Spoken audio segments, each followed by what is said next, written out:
we build that people's independence, and I hope you can join us. Thank you. And here we've just got a little bit from Alan Grogan from Labour for Independence. First of all, I'd like to thank all the event organisers and all the volunteers for doing such a fantastic job, really making this a fantastic spectacle. Then I'd also like to thank each and every one of you for coming. You know, we're here from different political parties, different organisations, and proud Scots, standing in our nation's capital, showing the world how important this campaign really is for us. I think today we can stand here and say that the Yes campaign has officially begun.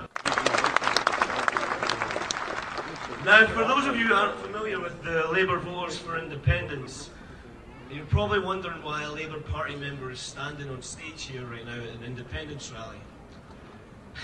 Well, if it's any consolation, I think Joanne Lamont's wondering the exact same thing.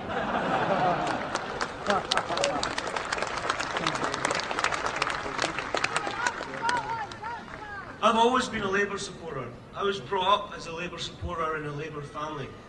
I was 8 years old, handing out flyers in the '92 election at the polling stations and sharing my dad's grief at 5 more years of the Tories.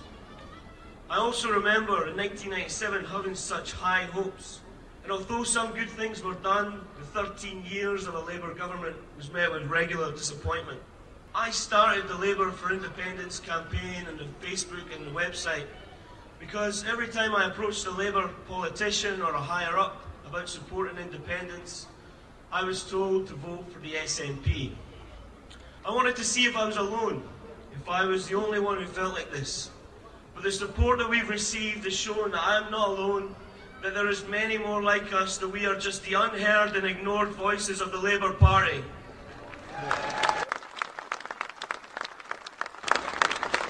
As our support has grown, I've also had the great pleasure to meet people who used to vote for Labour, but don't anymore. And they do so for 2 reasons. One is independence.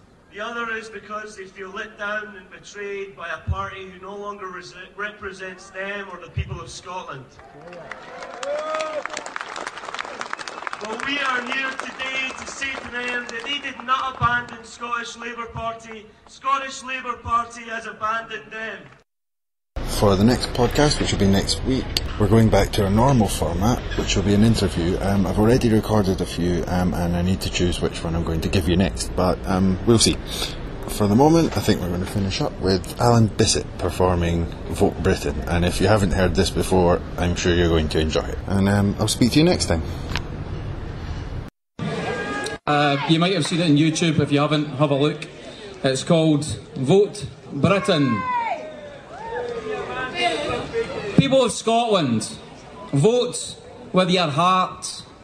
Vote with your love for the Queen, who nurtured you, cradle to grave, who protects you and cares, her most darling subjects, to whom you gave the glen she adores to roam freely through, the stags her children dearly like to kill.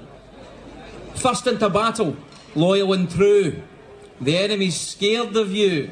That's why we send you over the top with your Och aye the new McTavish. There's been a murder, jings, crivens, deep-fried Mars bar, wee drama whiskey, hootsmon, there's a moose loose about this smack addict. Vote, jock. Vote, sweaty sock. Talk properly. Vote with the notes we'll scrutinise in our shops. Might be legal tender, but looks dodgy to me. Vote for the Highland clearances. Bah. Vote for nuclear submarines in your water.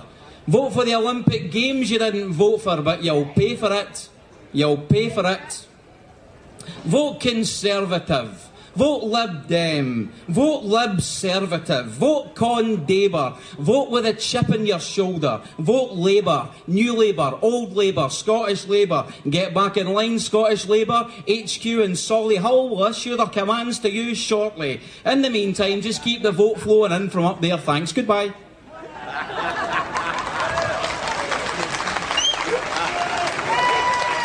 Subsidy junkie. Vote for any argument you construct in your defence being anti-English. Vote for Scots who make their career in Scotland being unambitious.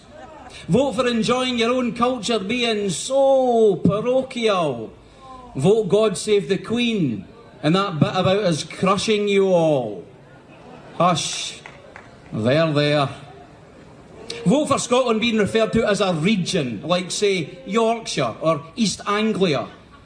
Vote for our voices dominating your media, but in no way telling you what to think. Take a drink. Go on, son. Take a drink. Vote for oil revenue, which we ensure flows directly from us into you. Vote for being told you're the only country in the world that could not possibly survive, and that without us you'd fall to pieces, like children abandoned in the wild, caked in faeces. Vote Daily Mail and Rupert Murdoch and illegal immigrants killed Princess Diana and London, most exciting city in the world, darling. Glasgow is a very violent place, is it not? Do you have art? Vote with your heart. Vote empire. Vote tradition. Vote for our proud shared history of enslaving other nations and stealing their natural resources, bringing wealth and prosperity to the world, and being on the right side just once, and that's only because it was against your actual Hitler. Vote for the hashtag Scottish conspiracy at Westminster. Who really runs the show here, eh? Blair, Brown, you've got your own in that time. We aren't allowed to vote in Holyrood, but you've got wee Archie McPhee pulling strings in our parliament when we wouldn't even think about interfering in how you run your own affairs. But while we're at it, this referendum, eh? A so-called referendum, is it? Have it now. Make sure it looks like this. Vote for very rich people patronising you. Vote for Glasgow having the highest knife crime rate and lowest life expectancy in Europe due to our generosity. You may thank us at your leisure. Vote for the absence of your history in our schools, all Brits together. Vote for our shock at your ingratitude.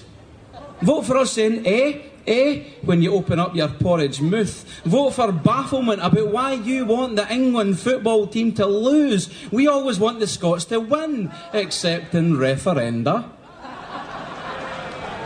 Vote for psychopathic villains with your accent in a soap opera.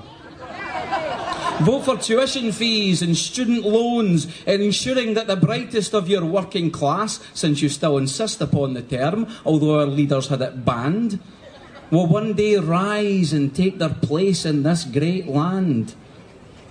Vote for us deploying strategic references to Braveheart to dismiss you all.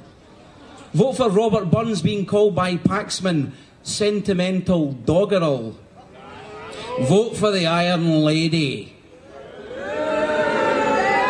Such a strong leader, gave this country backbone.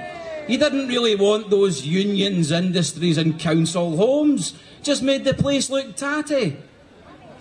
Vote for a deregulated banking class, lionising of the hard-working, wealth-generating, job-creating entrepreneurs who you will in no way refer to as greedy, selfish bastards.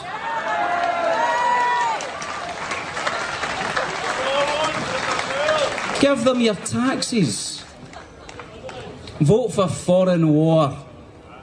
Yes, sadly, some of you will die, but you will return to a hero's welcome, Jock. The Union Jack, proud symbol of integrity and honour, draped across your coffin, while your mother, dabbing at her eyes, recalls the words she learned in school in Kirkcudbright. There is some corner of a foreign field that will be forever England. Vote with your heart.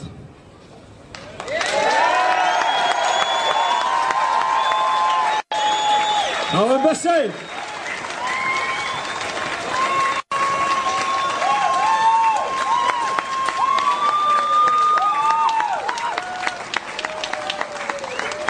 You can get that on YouTube.